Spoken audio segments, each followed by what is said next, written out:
आपको लगता है कि राहुल गांधी कोई डिस्कशन का विषय है? उनको कोई सीरियसली लेता है? आपने कभी उनको सीरियस देखा है?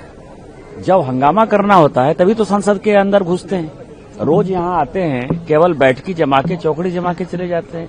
उनके बारे में तो कोई बात ही नहीं करना चाहिए। मुझे नहीं लगता कि मोस्ट अनसीरियस यदि लीडर ऑफ द अपोजिशन इस देश को कभी मिला 1952 के बाद से, तो मुझे लगता है कि उसका नाम राहुल गांधी जी है।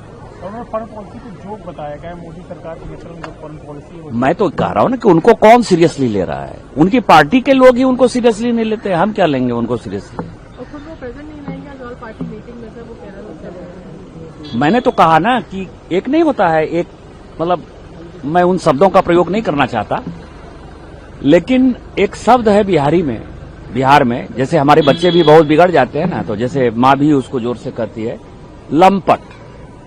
लंपट एक शब्द है बिहारी में। तो आप ये समझिए कि यदि हल्ला करना है, हंगामा करना है, तोड़फोड़ करना है, स्पीकर के चैम्बर में घुसना है, उनके ऊपर कोई कागज फेंकना है, पत्थर फेंकना है, तो राहुल गांधी जी आपको नजर आएंगे।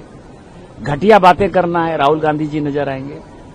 और यदि कोई सीरियस बात करनी, ऑल पार्टी मीटिंग है, लीडर ऑफ द अपोजिशन का रोल है, बिजनेस एडवाइजरी कमेटी है, लीडर ऑफ द अपोजिशन का रोल है, पार्लियामेंट में बहस हो रही है, उस बहस में कौन क्या बोल रहा है, कल जैसे ट्रांसजेंडर बिल पास हुआ, तो रहना चाहिए था ना। यदि आप मिले लोगों से, यदि आपको लगता है कि हम मिलकर जो है उनकी बातें सुन रहे हैं, तो उनके लिए आपको संसद में रहना चाहिए था ना। कल पास हो गया, 1 मिनट के लिए संसद के अंदर नहीं घुसे, इसको क्या कहेंगे? इसीलिए उस प्रकार के व्यक्ति के बारे में, अनसीरियस व्यक्ति के बारे में बहुत ज्यादा बात करने की आवश्यकता नहीं है। सर, कांग्रेस ने एलपीजी को लेकर भी प्रोटेस्ट किया है मकर द्वार पर। वो अलग चीज है, लेकिन आज जो मैंने ट्वीट किया है ये बड़ा इम्पोर्टेंट है। आज मेरा 9वां दिन है जो मैंने एक शपथ ली हुई है कि 365 दिन मैं कांग्रेस के कारनामों का ट्वीट करूंगा। और वो देश को जानने के लिए बहुत ही महत्वपूर्ण है कि 25 मार्च 1914 को ब्रिटिश इंडिया, चाइना और तिब्बत के बीच में एक समझौता, और वो समझौता ये कहा कि तिब्बत एक जमाने में बहुत ही बड़ा राज्य था। तिब्बत के राजा ने जो है चीन पर कब्जा करके उस परिवार में, राज परिवार में शादी की थी। नेपाल पे कब्जा करके नेपाल राज परिवार में शादी की थी, और तिब्बत एक बड़ा अंपायर था।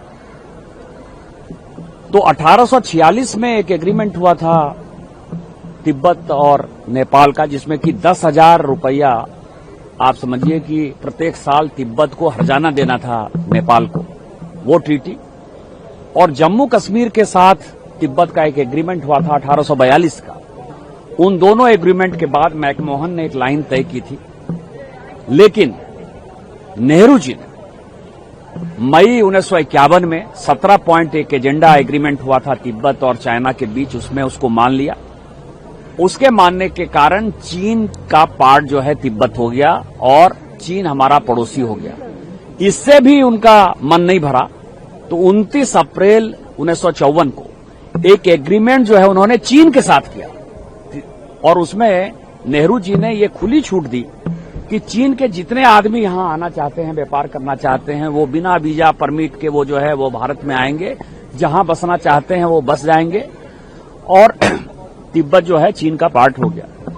उसका नतीजा हुआ 1954 के उस एग्रीमेंट का नतीजा हुआ, आपको पता है कि आज भी 78,000 वर्ग स्क्वायर किलोमीटर जमीन हमारा चीन ने कब्जा कर लिया है।